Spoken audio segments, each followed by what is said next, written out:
మళ్ళీ history create చేయబోతున్నామన్నారు CM YS Jagan. 2019లో వచ్చిన సీట్ల కంటే ఈసారి ఎక్కువ స్థానాలు గెలుస్తామని ధీమా వ్యక్తం చేశారు. ఐపాక్ ప్రతినిధులతో భేటీ సందర్భంగా సీఎం వైఎస్ జగన్మోహన్ రెడ్డి ఈ వ్యాఖ్యలు చేశారు. ఏపీ ఎలక్షన్ రిజల్ట్ తర్వాత దేశం మొత్తం మన వైపు చూస్తుందని చెప్పారు. ఏపీలో మళ్లీ మనదే అధికారమని కుండబద్దలు కొట్టారు. 5 ఏళ్లలో ప్రజలకు గొప్ప పాలన అందించామన్న సీఎం వైఎస్ జగన్ రానున్న రోజుల్లో మరింత మంచి పాలన కొనసాగిస్తామని చెప్పారు.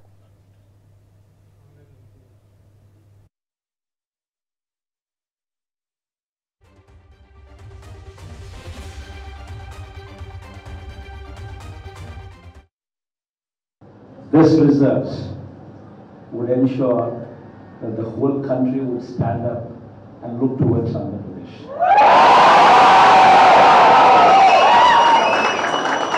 In fact, when someone told me last time itself was 151, last time out of 175, 151 itself is a tall number.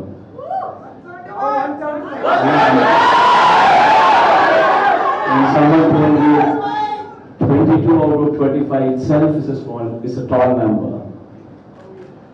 This time, we're going to beat that record.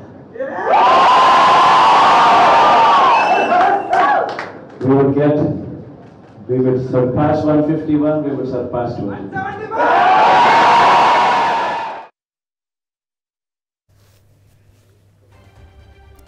వైఎస్ఆర్సీపీకి గ్రాండ్ విక్టరీ రాబోతుందని మంత్రి బొత్స సత్యనారాయణ ధీమాగా చెప్పారు. జూన్ 9న విశాఖలో సీఎంగా వైఎస్ జగన్మోహన్ రెడ్డి ప్రమాణ స్వీకారం చేస్తారని తెలిపారు. సీఎం వైఎస్ జగన్ చేసేదే చెప్తారని, మంచి జరిగే నిర్ణయాలనే తీసుకుంటారని తెలిపారు. చంద్రబాబుది మేకపోతు గాంభీర్యం అంటూ విమర్శించారు మంత్రి బొత్స. జూన్ 9వ తేదీ నాడు విశాఖపట్నంలో మళ్ళీ గౌరవ ముఖ్యమంత్రిగా, ఈ రాష్ట్ర ముఖ్యమంత్రిగా ఆయన ప్రమాణ స్వీకార మహోత్సవం అంగరంగ వైభవంగా విశాఖపట్నంలో జరుగుతున్న విషయాన్ని, ఈ నేపథ్యంలో టెంటివ్గా జరుగుతున్న విషయాన్ని మీ ద్వారా తెలియజేస్తున్నాం. జరగాలని కోరుకుంటున్నాం. ఎందుకంటే ప్రజలందరూ కూడా నేను ఈ 4-5 రోజులు చూస్తున్నాను.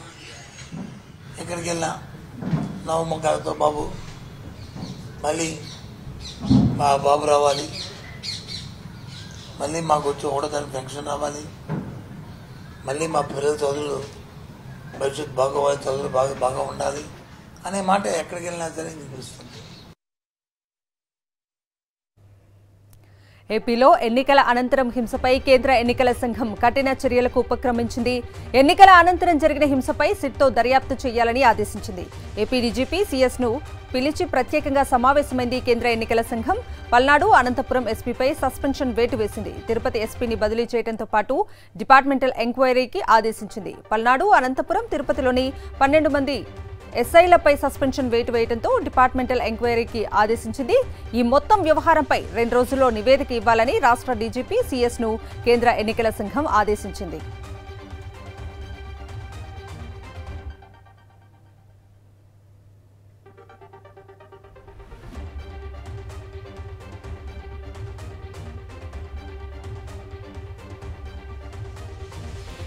రాజ్భవన్లో గవర్నర్ అబ్దుల్ నజీర్ను మంత్రి బొత్స సత్యనారాయణ ఆధ్వర్యంలో వైఎస్ఆర్సీపీ బృందం కలిసింది. పోలింగ్ రోజు, పోలింగ్ తర్వాత వైఎస్ఆర్సీపీపై టీడీపీ చేసిన దాడులపై గవర్నర్ నజీర్కు నేతలు ఫిర్యాదు చేశారు. ముఖ్యంగా పోలీస్ అబ్జర్వర్ దీపక్ మిశ్రాపై ఫిర్యాదు చేశారు. పల్నాడు, అనంతపురం జిల్లాలో పోలీసు అధికారుల వైఫల్యంపై కంప్లైంట్ చేశారు. పోలీసు అధికారులను ఈసీ మార్చిన చోటే హింసాత్మక ఘటనలు ఎక్కువయ్యాయని ఫిర్యాదులో పేర్కొన్నారు. చంద్రబాబు ప్రోద్బలంతోనే టీడీపీ కార్యకర్తలు హింసాత్మక ఘటనలకు పాల్పడ్డారంటూ గవర్నర్ దృష్టికి తీసుకెళ్లారు వైఎస్ఆర్సీపీ నేతలు.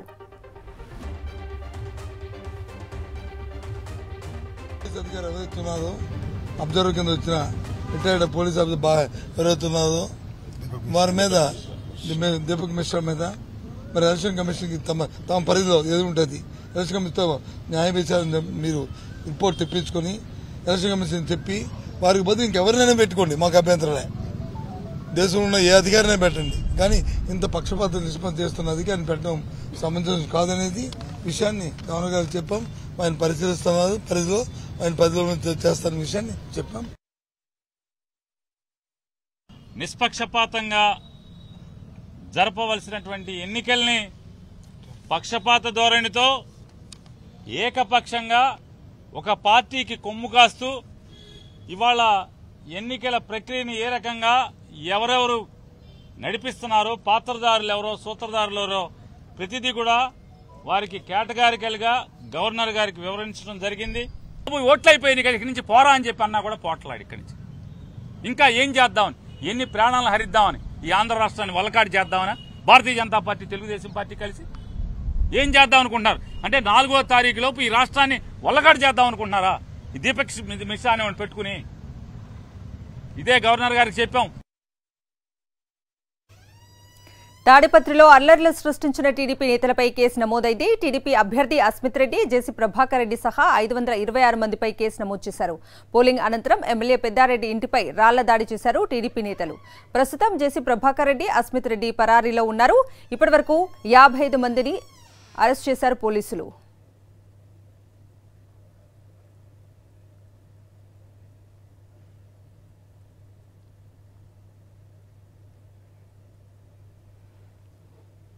తాడిపత్రి ఎమ్మెల్యే కేతిరెడ్డి పెద్దారెడ్డి ఇంట్లో పోలీసులు అరాచకం సృష్టించిన వీడియో వెలుగులోకి వచ్చింది. వైఎస్ఆర్సీపీ కార్యకర్తలపై విచక్షణ రహితంగా దాడి చేశారు. కేతిరెడ్డి పెద్దారెడ్డి ఇంట్లో సీసీ కెమెరాలు కూడా ధ్వంసం చేశారు.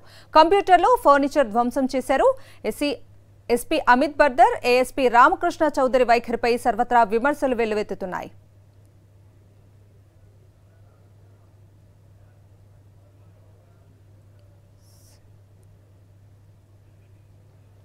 అనంతపురం జిల్లా తాడిపత్రిలో పోలీసులు టీడీపీ తొత్తులుగా పనిచేశారని వైఎస్ఆర్సీపీ లీగల్ సెల్ సభ్యులు మండిపడ్డారు. MLA Kethireddy పెద్దారెడ్డిని ఓడించేందుకు SP Amit Bardar, ASP Ramakrishna Chowdary కుట్రలు చేశారన్నారు.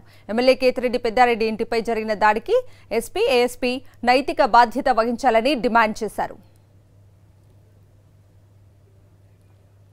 జేసీ ప్రభాకర్ రెడ్డి గారు, ఏఎస్పీ గారు, ఎస్పీ గారు కలిసి చేసిన మాట అన్నది. ప్రజలు ప్రశాంతంగా ఓటేస్తే న్యాయం అన్యాయమైనప్పుడు, ధర్మం అధర్మమైనప్పుడు యాక్షన్ తీసుకోవాల్సినటువంటి జిల్లా పోలీస్ అధికారులు మీరు ఒక ప్రతిపక్ష నాయకులతో కలిసి ఈ విధంగా ఎమ్మెల్యే ఇంటికి పోయి దాడి వేసి ప్రజాస్వామ్యం ఉంటుందా మేము అడుగుతున్నాం.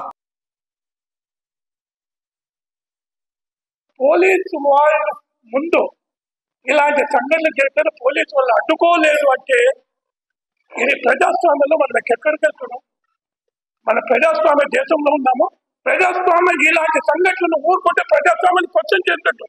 అతి పెద్ద ప్రజాస్వామ్య దేశం ఉంది, దాన్ని మనం మనగండు క్వశ్చన్ చేసేట్టు. ఏపీలో డీబీటీ పథకాల నిధులకు లైన్ క్లియర్ అయింది. పచ్చమూకల కుట్రలు, ఈసీ కొర్రీలతో నిధుల విడుదల ఆగిపోయింది. పోలింగ్ ప్రక్రియ ముగియటంతో రాష్ట్ర ప్రభుత్వం ఆసరా, విద్యా దీవెన పథకాలకు సంబంధించి నిధులను విడుదల చేసింది. మిగిలిన పథకాలను కూడా నిధులు విడుదల చేయనుంది.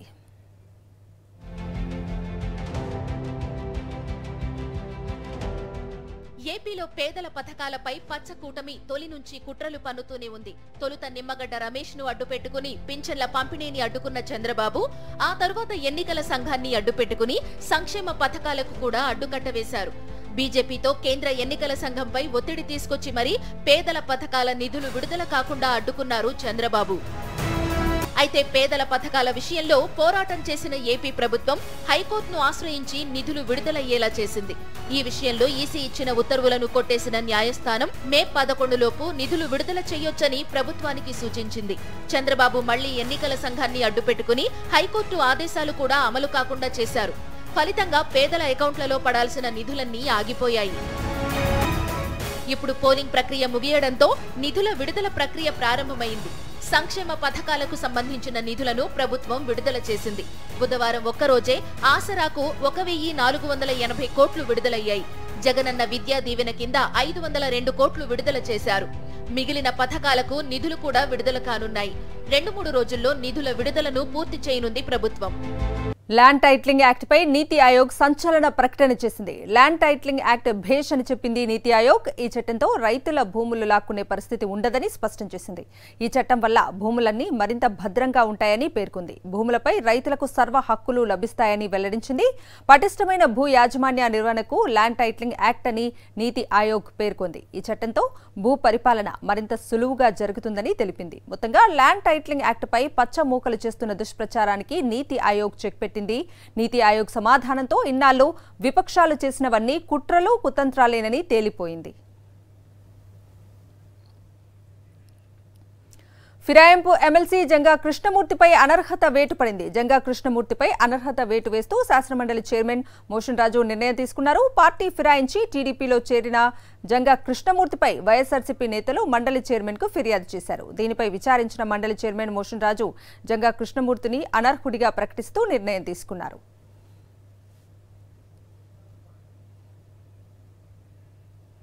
మరోసారి చింతమనేని ప్రభాకర్ తన గూండాయిజాన్ని చూపించారు. ఏలూరు జిల్లా పెదవేగిలోని ఎన్నికలు జరుగుతుండగా వైఎస్ఆర్సీపీ కార్యకర్త రవిపై టీడీపీ కార్యకర్త రాజశేఖర్ హత్యాయత్నానికి ప్రయత్నించాడు. పోలింగ్ క్యూ లైన్ లో ఉన్న రవిపై రాజశేఖర్ కత్తెరతో దాడి చేయడంతో పోలీసులు అరెస్ట్ చేశారు. దీంతో తన అనుచరులతో పెదవేగి పోలీస్ స్టేషన్ కు వెళ్లిన చింతమనేని ప్రభాకర్ ముద్దాయి రాజశేఖర్ ను తనతో పాటు తీసుకెళ్లాడు. అడ్డుకునేందుకు ప్రయత్నించిన పోలీసులపై దౌర్జన్యానికి దిగాడు చింతమనేని. అనుచరులతో 3 కార్లలో వచ్చి పోలీసులను ఇష్టం వచ్చినట్లు దుర్భాషలాడి దాడి చేసిన ముద్దాయిని తీసుకుని కారులో పరారయ్యాడు. అయితే హత్యాయత్నం కేసులో ముద్దాయిని చింతమనేని తీసుకెళ్లడంపై వైఎస్ఆర్సీపీ నాయకులు బాధిత కుటుంబ సభ్యులు ఆందోళనకు దిగారు. తక్షణం చింతమనేని ప్రభాకర్ తో అతని అనుచరులు ముద్దాయి రాజశేఖర్ ను అరెస్ట్ చేయాలని డిమాండ్ చేశారు. పోలీస్ స్టేషన్ ముందు బైఠాయించి నిరసన తెలిపారు.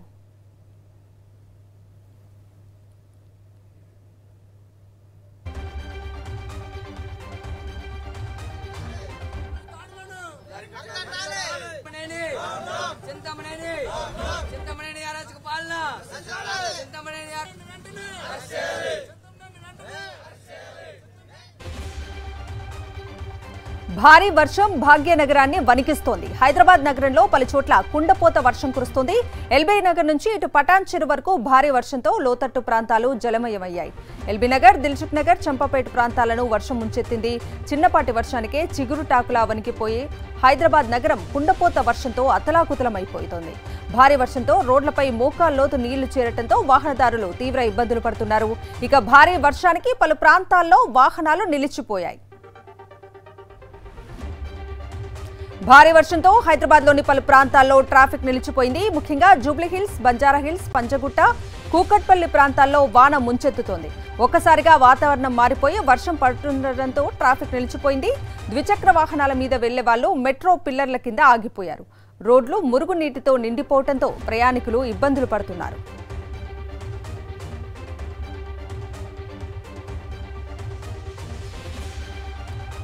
హైదరాబాద్ లో భారీ వర్షం కురిసిన నేపథ్యంలో జీహెచ్ఎంసీ ఇంజనీరింగ్ అధికారులతో కమిషనర్ రొనాల్డ్ రాస్ సమీక్షించారు. క్షేత్రస్థాయిలో సిబ్బందిని అలర్ట్ చేయాలని, వచ్చిన ఫిర్యాదులను వెంటనే రెక్టిఫై చేయాలని ఆదేశించారు. ఈదురు గాలుల వల్ల స్తంభాలు, కరెంటు వైర్లు, చెట్లు విరిగిపడే ఛాన్స్ ఉందని ప్రజలు అప్రమత్తంగా ఉండాలంటూ సూచించారు commissioner Ronald Ross.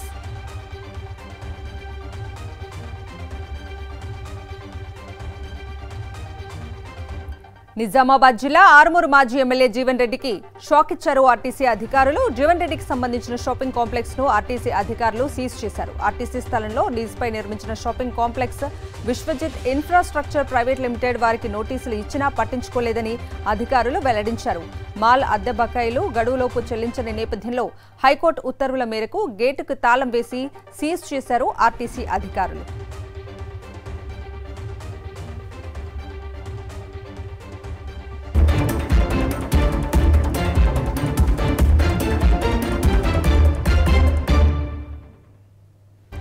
National updates చూద్దాం. ఇండియా కూటమిపై కీలక వ్యాఖ్యలు చేశారు ప్రధాని నరేంద్ర మోదీ. విపక్ష కూటమి అధికారంలోకి వస్తే 5 సంవత్సరాలు 5గురు ప్రధాన మంత్రులు వస్తారన్నారు. ఉత్తరప్రదేశ్లోని ప్రతాప్గఢ్లో బీజేపీ సభలో మాట్లాడారు ప్రధాని మోదీ. జూన్ 4 తర్వాత ఇండియా కూటమి విచ్ఛిన్నం కావడం ఖాయమన్నారు. इनका फॉर्मूला है 5 साल में 5 पार्टियों के 5 पीएम बनाएंगे, यानी हर साल एक नया पीएम। ये चाहते हैं कि भानुमती का कुनबा जोड़ने वालों को लूट का बराबर मौका मिले। ఢిల్లీ సీఎం కేజ్రీవాల్ మధ్యంతర బెయిల్పై కీలక వ్యాఖ్యలు చేసింది సుప్రీంకోర్టు. కేజ్రీవాల్కు ఎలాంటి ప్రత్యేక మినహాయింపులు ఇవ్వలేదని స్పష్టం చేసింది. తమ తీర్పు స్పష్టంగా ఉందని, తాము న్యాయం అనుకున్న విషయాన్ని తీర్పులో చెప్పామని తేల్చి చెప్పింది. కోర్టు తీర్పుపై విమర్శనాత్మక విశ్లేషణలను స్వాగతిస్తున్నామని వ్యాఖ్యానించింది. జస్టిస్ సంజీవ్ ఖన్నా, జస్టిస్ దీపాంకర్ దత్తాతో కూడిన ధర్మాసనం ఢిల్లీ లిక్కర్ స్కామ్ కేసులో ఈడీ అరెస్ట్ను సవాలు చేస్తూ దాఖలైన పిటిషన్పై సుప్రీంకోర్టు విచారణ చేపట్టింది. ఈ సందర్భంగా మధ్యంతర బెయిల్ వ్యవహారాన్ని లేవనెత్తారు. ఈడీ తరఫున హాజరైన సొలిసిటర్ జనరల్ తుషార్ మెహతా ఆమ్ ఆద్మీ పార్టీకి ఓటేసి గెలిపిస్తే తాను తిరిగి జైలుకు వెళ్లనంటూ కేజ్రీవాల్ చేసిన ప్రకటనను ధర్మాసనం దృష్టికి తీసుకెళ్లారు. దీనిపై స్పందించిన సుప్రీంకోర్టు ఇది కేవలం ఆయన ఊహని, దానిపై తాము ఎలాంటి వ్యాఖ్యలు చేయబోమని స్పష్టం చేసింది. కేజ్రీవాల్ నివాసంలో దాడి ఘటనపై పోలీసులకు ఫిర్యాదు చేశారు ఆప్ రాజ్యసభ ఎంపీ స్వాతి మలివాల్. సీఎం వ్యక్తిగత సహాయకుడు బిభవ్ కుమార్ తనపై దాడి చేసినట్లు లిఖిత పూర్వక కంప్లైంట్ అందజేశారు. 3 రోజులుగా స్వాతి అజ్ఞాతంలో ఉండిపోయిన నేపథ్యంలో ఆమె నివాసానికి వెళ్లారు ఢిల్లీ పోలీసులు. ఘటన వివరాలను అడిగి తెలుసుకున్నారు. ఈ నేపథ్యంలోనే పోలీసులకు రాతపూర్వకంగా ఫిర్యాదు చేశారు స్వామి మలివాల్. మరోవైపు స్వాతి మలివాల్పై దాడి ఘటనకు సంబంధించి బిభవ్ కుమార్ కు సమన్లు జారీ చేసింది జాతీయ మహిళా కమిషన్. శుక్రవారం ఉదయం 11 గంటలకు ఎన్సీడబ్ల్యూ కార్యాలయంలో విచారణకు హాజరు కావాలని నోటీసులో పేర్కొంది.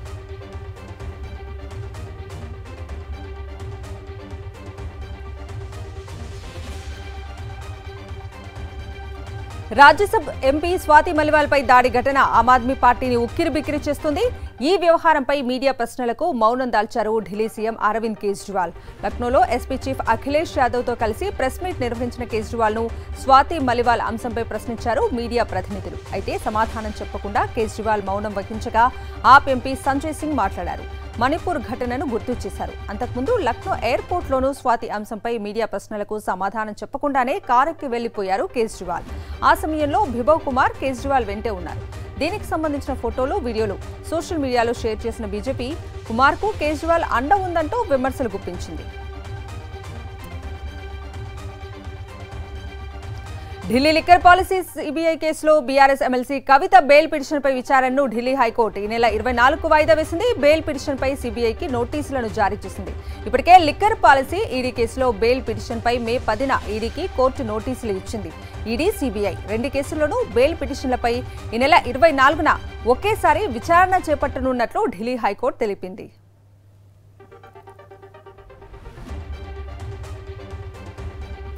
ఢిల్లీలోని బీజేపీ ఆఫీసులో మంటలు చెలరేగాయి. షార్ట్ సర్క్యూట్తో మంటలు వచ్చినట్లు అధికారులు గుర్తించారు. అయితే ఒక్కసారిగా ఈ మంటలు రావడంతో బీజేపీ నేతలు భయాందోళనకు గురయ్యారు. మంటలకు వేరే కారణాలేమైనా ఉన్నాయా అని అధికారులు ఆరా తీస్తున్నారు.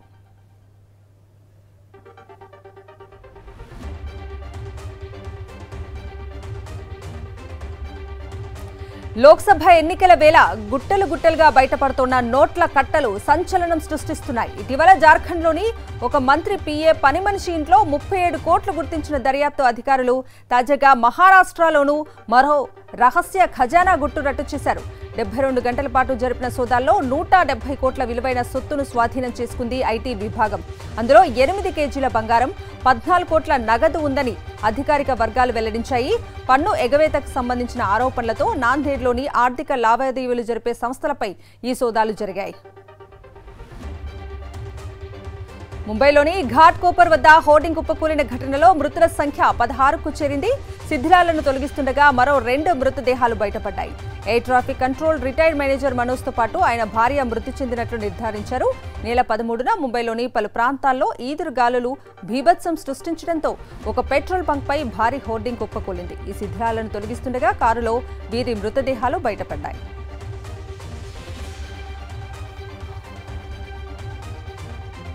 Corona vaccine Covishield side effects పై ఆందోళనలు తగ్గేలోపే మరో వార్త ప్రజలను కంగారు పెట్టిస్తోంది. భారతీయ కంపెనీ తయారు చేసిన కోవాక్సిన్ తోనూ సైడ్ ఎఫెక్ట్స్ తలెత్తినట్లు తాజాగా అధ్యయనం వెలువడింది. ఇండియా తయారు చేసిన కోవాక్సిన్ తీసుకున్న కొంతమందిపై బెనారస్ హిందూ యూనివర్సిటీ అధ్యయనం చేసింది. ఈ అధ్యయనంలో పాల్గొన్న వారిలో సైడ్ ఎఫెక్ట్స్ తలెత్తినట్లు తేలింది. 304 మంది టీనేజర్లు, 124 మంది పెద్దలకు శ్వాసకోశ ఇన్ఫెక్షన్లు రాగా కొందరిలో చర్మ, నాడీ సంబంధిత సమస్యలను గుర్తించారు.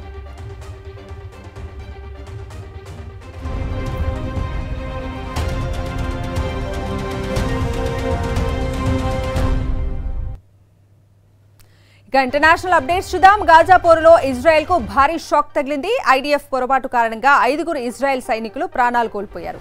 ఇజ్రాయెల్ సైన్యం ఉన్న భవనం వైపు ట్యాంకులు గుండ్లు పేల్చడంతో 5గురు మృతి చెందారు. మరికొందరు గాయపడ్డారు. గాజా ఉత్తర భాగంలో బుధవారం రాత్రి ఈ ఘటన జరిగిందని ఐడిఎఫ్ ఒక ప్రకటనలో తెలిపింది. హమాస్ దాడి తర్వాత గాజాపై ప్రతిదాడి మొదలుపెట్టింది ఇజ్రాయెల్. 7 నెలల క్రితం మొదలైన పోరులో నెతన్యాహు ప్రభుత్వం ఇలా సొంత సైన్యాన్ని కోల్పోవటం ఇదే తొలిసారి. పాకిస్తాన్ పార్లమెంట్లో భారత్ సాధిస్తున్న పురోగతి గురించి ఆసక్తికర చర్చ జరిగింది. భారత్ అభివృద్ధి పదంలో దూసుకుపోతుంటే పాక్లో మాత్రం దయనీయ పరిస్థితులు ఉన్నాయంటూ కీలక వ్యాఖ్యలు చేశారు ఆ దేశ చట్టసభ సభ్యుడు సయ్యద్ ముస్తఫా కమల్.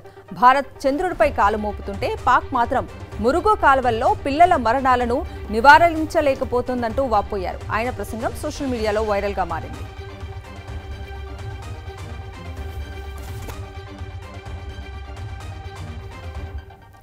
స్లోవేకియా ప్రధానమంత్రి రాబర్ట్ ఫికో ఆరోగ్యం నిలకడగా ఉన్నట్లు వైద్యులు ప్రకటించారు. ఆయనకు సర్జరీ విజయవంతంగా పూర్తయిందని తెలిపారు. ప్రధాని రాబర్ట్ ఫికోకు ప్రాణాపాయం తప్పిందని ఆ దేశ ఉప ప్రధాని పర్యావరణ శాఖ మంత్రి టోమస్ తరాబా వెల్లడించారు.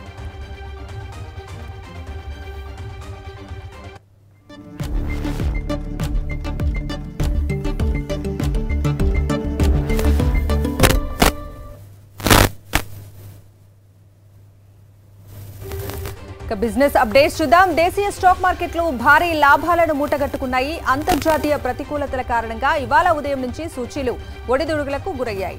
మధ్యాహ్నం నుంచి కొనుగోళ్ల మద్దతు లభించడంతో సూచీలు ఒక్కసారిగా జోరందుకొని లాభాల బాట పట్టాయి. ప్రధానంగా ఇన్ఫోసిస్, భారతి ఎయిర్టెల్, హెచ్డిఎఫ్సి బ్యాంకులలో కొనుగోళ్ల మద్దతు సూచీలకు కలిసొచ్చింది. ట్రేడింగ్ ముగిసే సమయానికి సెన్సెక్స్ 677 పాయింట్లు లాభపడి 73,663కు పెరిగింది. నిఫ్టీ 203 పాయింట్లు ఉంచుకుని 22,403 వద్ద స్థిరపడింది.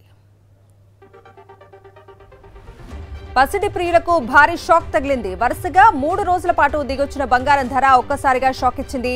ధరల తగ్గుదల 3 రోజుల మురిపమే అయింది. ఇక ఒక్కరోజు ఏకంగా 700 రూపాయలకు పైగా పెరిగింది. 10 గ్రాముల 22 క్యారెట్ల బంగారం ధర 700కు పెరిగి 67,850కి చేరింది. 10 గ్రాముల 24 క్యారెట్ల బంగారం ధర 770లకు పెరిగి 74,020కి చేరింది.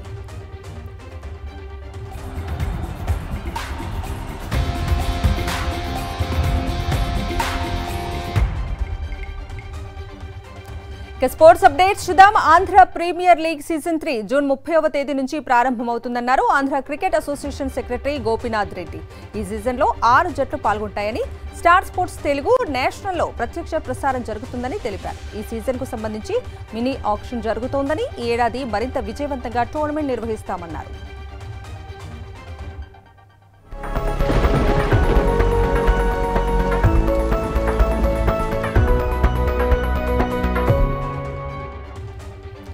వెదర్ అప్డేట్స్ చూద్దాం. ఏపీలోని చాలా ప్రాంతాల్లో ఈరోజు భారీ వర్షాలు కురిశాయి. ప్రధానంగా విశాఖ, అనకాపల్లి జిల్లాలోని పలు ప్రాంతాల్లో తేలికపాటి నుంచి మోస్తారు వర్షాలు కురుస్తున్నాయి.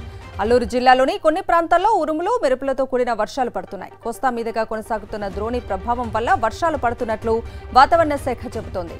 మరో 3 రోజుల పాటు ఈ వర్షాలు కొనసాగుతాయని విశాఖ వాతావరణ కేంద్రం అధికారి సునంద తెలిపారు.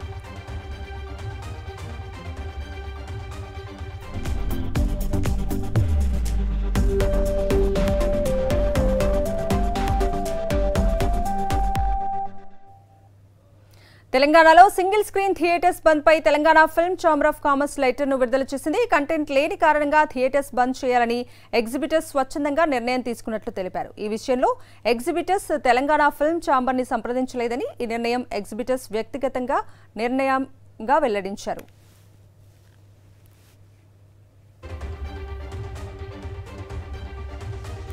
ఇవి నాన్ స్టాప్ న్యూస్ అప్డేట్.